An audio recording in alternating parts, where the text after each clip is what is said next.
Millionaire sees homeless boy reading in the rain. What he does next left everyone speechless. The rain poured down in silver sheets across downtown Boston, turning the sidewalks into rivers and the air into mist. Most people rushed past with heads bent and umbrellas snapping in the wind, trying to get to their warm cars and heated offices. But Ethan Cole slowed when he saw something that didn't make sense. A boy, no older than 12, sat on the steps of a shuttered bookstore. His clothes were soaked through. An oversized gray hoodie clung to him like wet paper, and his sneakers squelched when he shifted. But what caught Ethan's eye wasn't the boy's soaked appearance. It was the book. The boy balanced it carefully on his knees, shielding the pages with his body. The rain streaked off his bent head, yet he kept reading, lips moving silently as if tasting each word. Ethan stopped walking.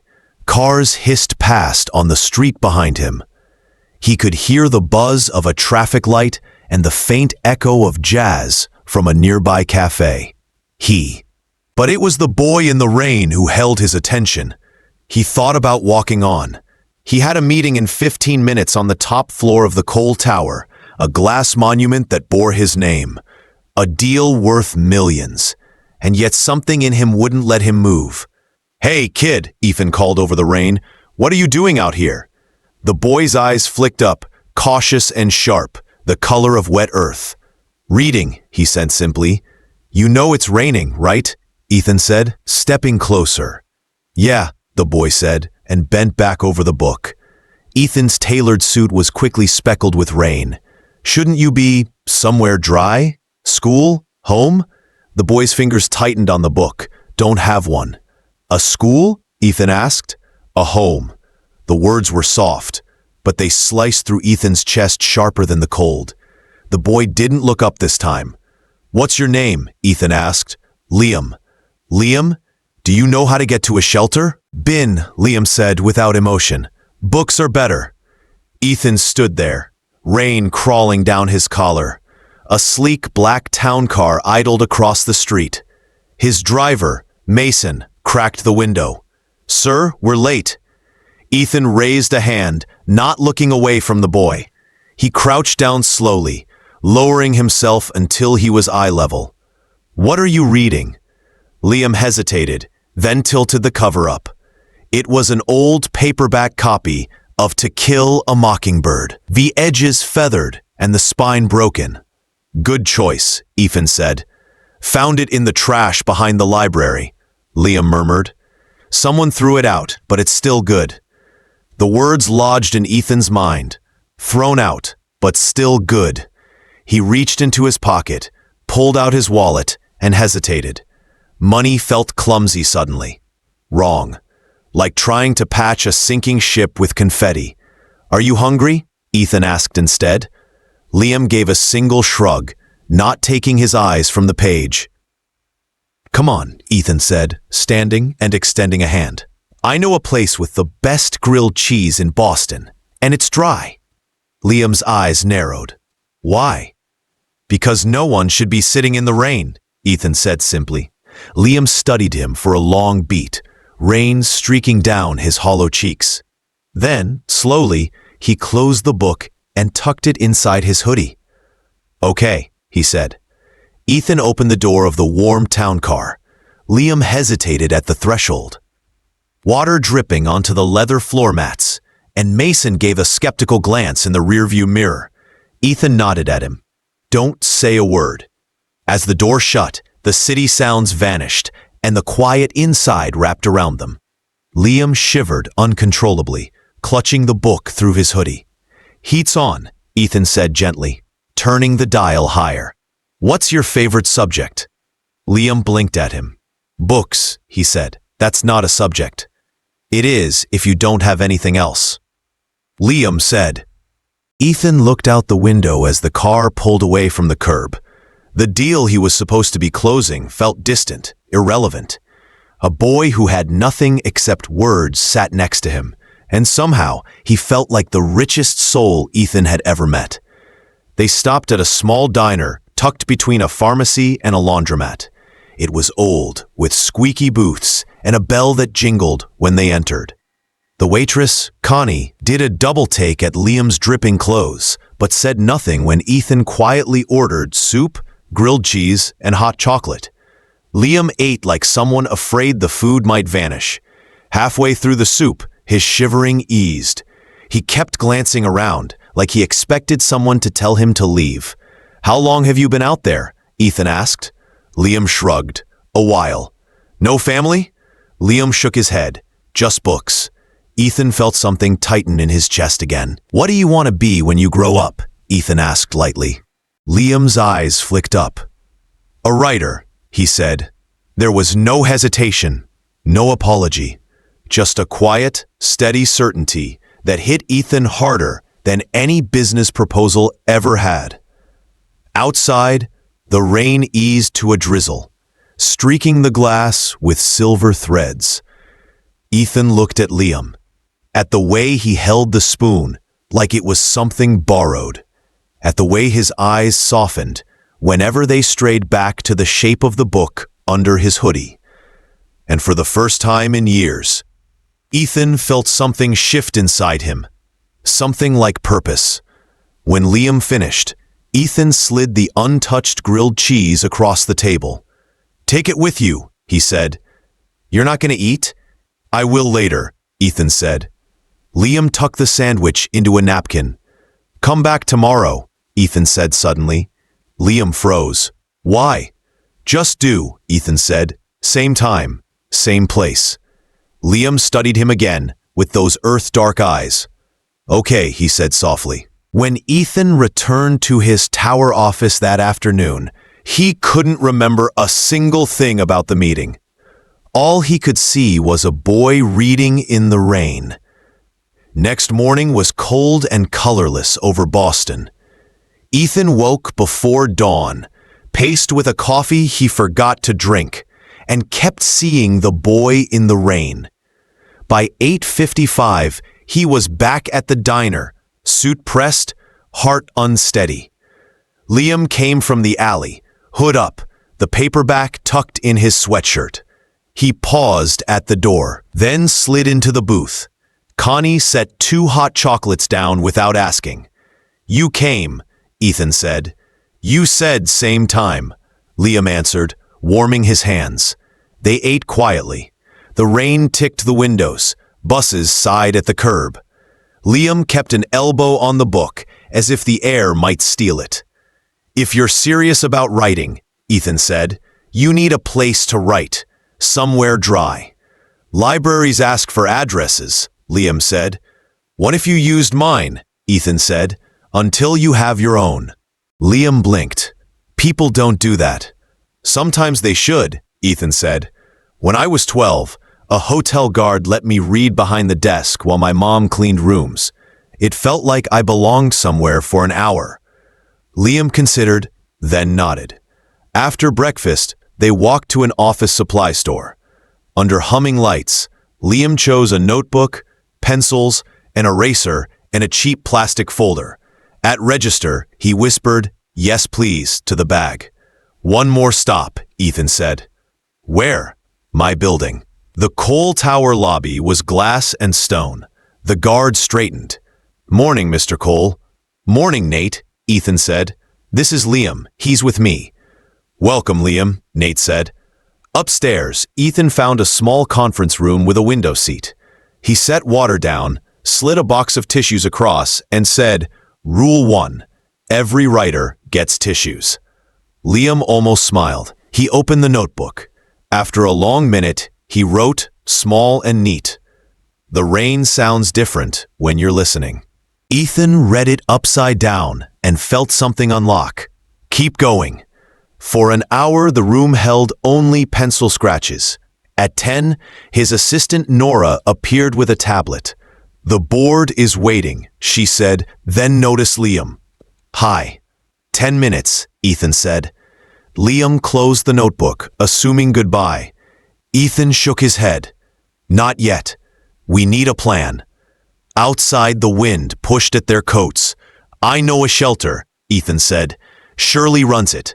First week, no questions. I'll vouch for you. Shelters can be rough, Liam said.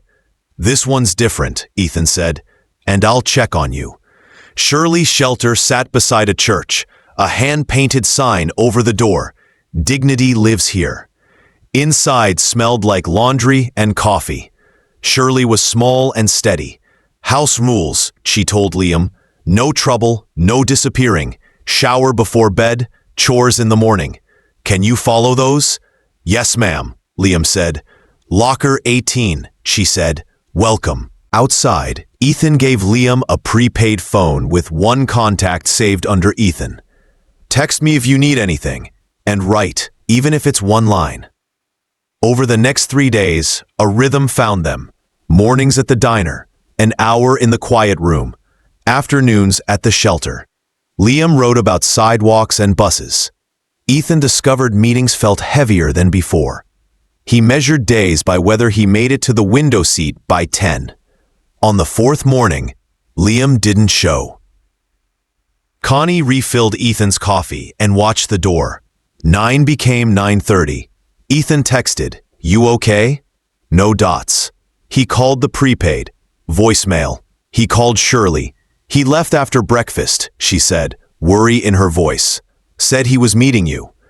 Ethan checked the alley, the bookstore steps, the bus stop. Nothing.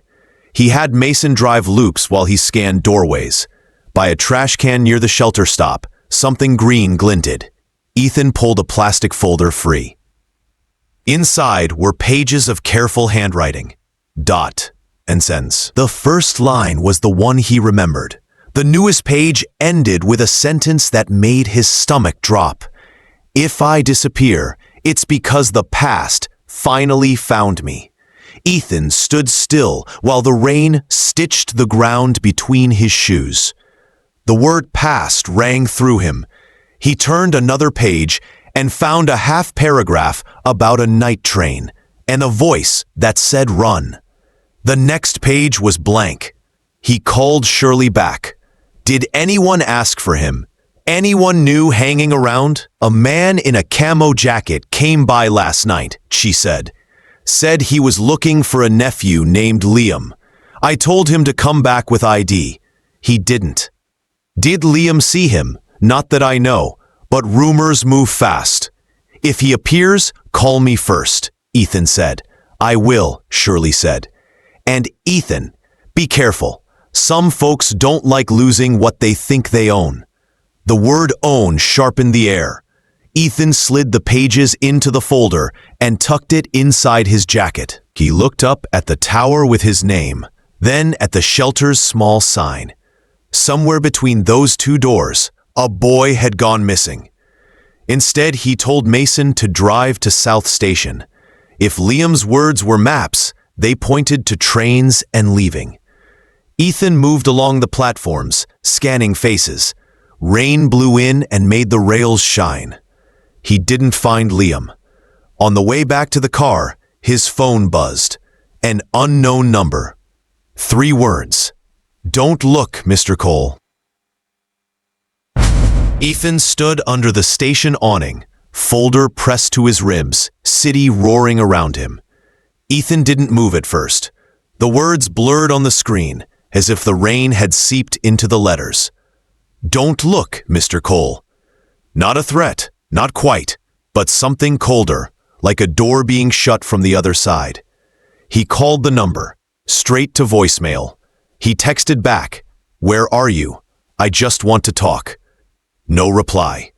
Mason watched from the curb. "Everything all right, sir?" "No," Ethan said, and climbed into the car. "Drive, slowly, just around." They rolled through downtown while Ethan stared out at the wet sidewalks. Flashes of that first moment. Liam crouched in the rain. The book, clutched like it contained the world, kept sliding through his mind. Who would threaten him to stop looking? Someone who feared what Liam might become. Someone who needed him silent. They passed the shuttered bookstore again. Ethan made Mason pull over. The stoop was empty. except for a new streak of chalk on the wall. 2 letters, scrawled small. LC. Liam Cole, Ethan whispered, almost laughing. He remembered telling Liam on the first day, half joking, "You can borrow my name until you've made your own." His phone buzzed. Shirley. "He came back," she said in a rush. "Just now. Looks shaken. Asked if you were looking. I told him the truth." "Keep him there," Ethan said. "Please." "I'll try, but he's skittish," she said. Ethan gripped the folder. "I'm calm." The shelter was humming with laundry machines when Ethan arrived. Shirley stood at the door, arms folded. "He's in the rec room, won't sit still, like he's waiting for someone to snatch him." Inside, Liam stood by the vending machine, hoodie up. When he saw Ethan, he stiffened. "You ran," Ethan said quietly. "I had to." "From who?" Liam's eyes flicked to the door, then back. "People who think I belong to them." "You don't," Ethan said. "Not anymore." "They don't care what you think." Liam said. "Maybe not, but I care what you think," Ethan said. That seemed to dent Liam's armor. He sagged slightly against the vending machine.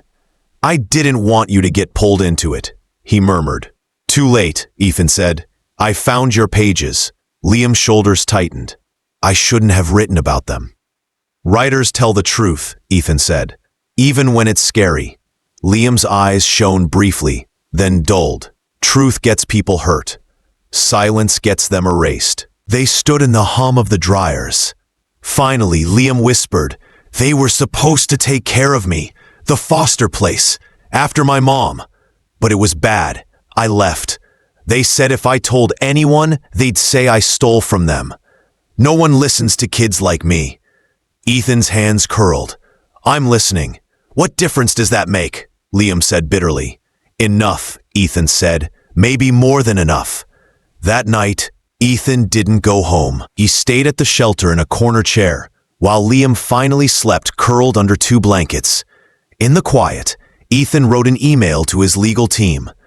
"I need every contact you have in family court and youth services." He hit send before he could overthink it. The next morning, Liam woke to find Ethan asleep, upright, tie loose, folder clutched to his chest. "You stayed," Liam said. "Told you, not leaving," Ethan said. "Also, these chairs are terrible." Liam almost smiled. Over the next week, Ethan split himself in 2. Mornings at the tower, signing deals on autopilot. Afternoons at the shelter, building trust thread by thread. He brought textbooks, blank journals, a small laptop locked to a desk so it couldn't be stolen. Liam devoured them.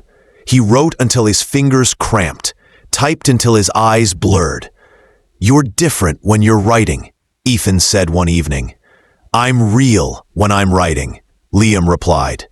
One Thursday, 2 men in gray suits came into the shelter asking for a runaway named Liam.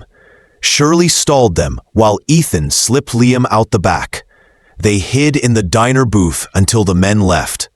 "You're not safe here," Ethan said. "They won't stop." "Then what?" Liam said, eyes wild. "Then we make you legal," Ethan said. "That's impossible." "So was this," Ethan said, gesturing at the pages spilling from Liam's folder. "But you did it." The legal process was a storm of paperwork and hearings. At the first meeting, Liam sat silent while a lawyer rattled through questions. Afterward, he said, "They don't see me, just a case file." "Then we make them see you," Ethan said. They prepared for weeks. Ethan pulled every string, called in every favor. Liam wrote his own statement late at night at the shelter desk, erasing and rewriting until it was perfect. On the day of the hearing, he stood before the judge in borrowed clothes. His voice trembled at first, then steadied. "I ran because I was scared," he said. "But I'm not scared of learning. I'm not scared of work. I just want a chance to belong somewhere." The courtroom was silent. The judge finally said, "We'll place you under temporary guardianship with Mr. Cole pending a review." Liam exhaled like he'd been holding his breath for years. Outside the courthouse, the air was cold and bright. People hurried past, not noticing the boy clutching a folder of papers like treasure. "What now?" Liam asked. "Now," Ethan said. "You get to build your future, and I get to keep you dry." That night, Liam slept in the guest room of Ethan's apartment, overlooking the city. The walls were blank, the bed huge. He whispered, almost to himself, "I don't hear the rain anymore." Ethan heard it and smiled in the dark. The winter sun came late over Boston, sliding gold between the glass towers as if reluctant to warm them. Ethan stood at the kitchen counter, pouring 2 bowls of cereal, while Liam perched at the bar stool like he still wasn't sure he was allowed to be there. It had been 3 weeks since the court order. 3 weeks of quiet mornings, school enrollment forms, and new notebooks. 3 weeks of Liam growing less like a shadow and more like a boy again. "They're letting me join the school paper," Liam said, trying to sound casual, but his eyes were bright. "I showed them some of my pages." Ethan nearly dropped the milk. "Already? That's incredible!" Liam shrugged, but his mouth curved. "They said I might get to write a column if I keep my grades up." "You will," Ethan said. "You're stubborn." "Determined," Liam corrected, and Ethan grinned. The days found their rhythm. Mornings, Liam walked to school with a backpack almost as big as him. Afternoons, he curled in the window seat at the tower office, scribbling while the city moved below. Sometimes Ethan would pause outside the glass and just watch him. Watch the boy who had sat in the rain build himself out of words. But peace is fragile, and the past does not vanish politely. One gray Thursday, as Liam was packing his books, Ethan's phone rang. It was a number from the old foster system. His stomach dropped. ... "Mr. Cole," a clipped voice said, "we're reviewing the guardianship. There's a petition to reclaim the child. Anonymous, but with concerning allegations." "Allegations," Ethan repeated flatly. "The review board will visit next week. Be prepared." After the call, Ethan sat very still. The world tilted quietly. They were going to try to take him back. That night, he didn't tell Liam. He made spaghetti and pretended everything was fine. Laughed when Liam recited facts from an article he'd written about city pigeons. But later, when the apartment was dark, Ethan stood by the window and stared down at the wet streets where he had first seen him. And he promised the glass and the night and himself, they won't win. The week crawled by. Liam sensed the tension anyway. "You keep looking like you're about to fight ghosts," he said gently on Tuesday. "Maybe I am," Ethan said. "Don't," Liam said. "Just build bigger walls." "Not walls," Ethan said. "Foundations." On the morning of the visit, the apartment smelled of cinnamon rolls and printer ink.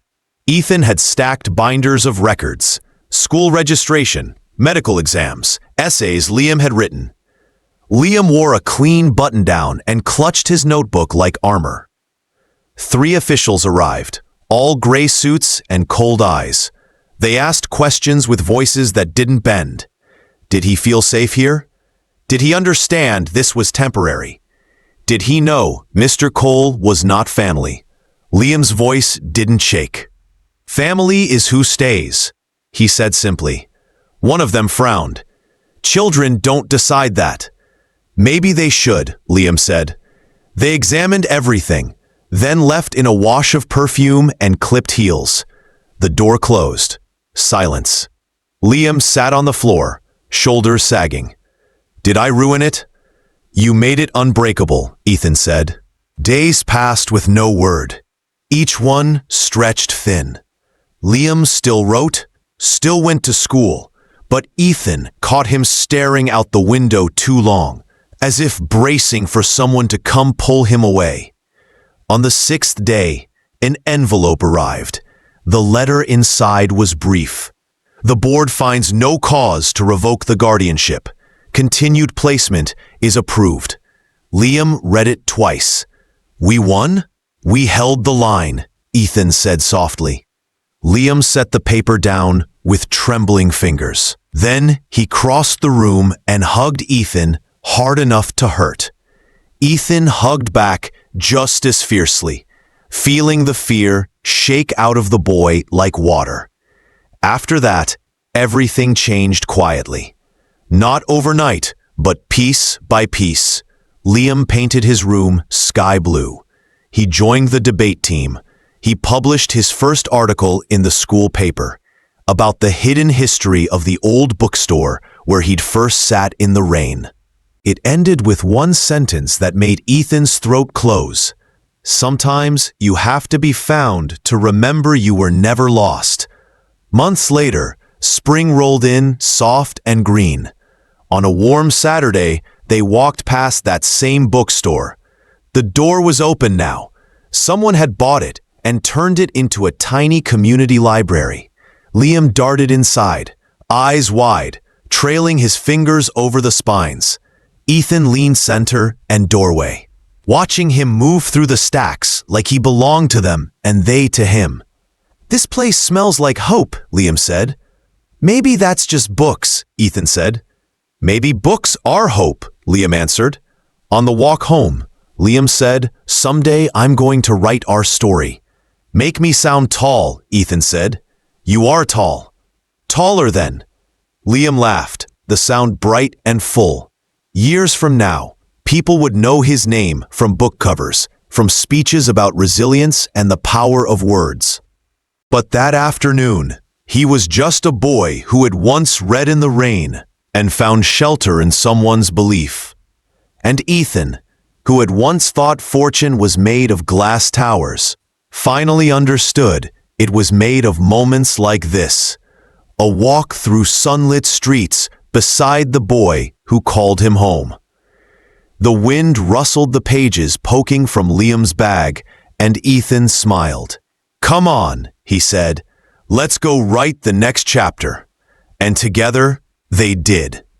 So, if a boy once lost in the rain can rise because someone believed in him, imagine what could happen if we all chose to see the invisible.